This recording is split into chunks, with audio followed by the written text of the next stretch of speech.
అయితే ఇట్లా నేర్చుకుంటూ ఉన్నారు. భౌతికంగా మన ఇంట్లో వాతావరణం స్పిరిచువల్‌గా ఇలా ఉంటుంది. బయట ఫ్రెండ్స్ లైఫ్‌లో వాతావరణం వేరుగా ఉంటుంది. అప్పుడు మీకు కన్‌ఫ్యూజన్ అనేది అనిపియలేదా? అంటే ఒక టీనేజ్‌కి వచ్చినప్పుడు జస్ట్ మన ఇంట్లోనేమో అంతా స్పిరిచువల్ వాతావరణం ఉంటుంది. బయట ఇళ్ళల్లో చూస్తే వేరే వాతావరణం.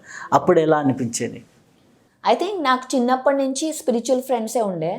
కానీ ఐ థింక్ పెద్దగా అయ్యాక ప్రాబబ్లీ ఇంజినీరింగ్ టైంలో ఆ కన్ఫ్యూజన్ స్టార్ట్ అయింది కొంచెం. ఎక్కువ కన్ఫ్యూజన్ వచ్చింది మాస్టర్స్లో యూఎస్ వెళ్ళాక. అంటే ఇంట్లో ఎలా ఉంటుంది, బయట ఎలా ఉంటుంది అప్పుడు యాక్చువల్లీ చూశాను. మా కజిన్స్ వాళ్ళ ఇంటికి వెళ్ళంగానే ఫ్రిడ్జ్ ఓపెన్ చేయగానే అక్కడ నాన్ వెజ్ ఉండడం, మీట్ ఉండడం, అది చూడంగానే నాకు షాక్. అంటే ఎప్పుడు అది నా ఫ్రెండ్స్ కూడా అంతా వెజిటేరియన్సే ఇంజనీరింగ్ వరకు.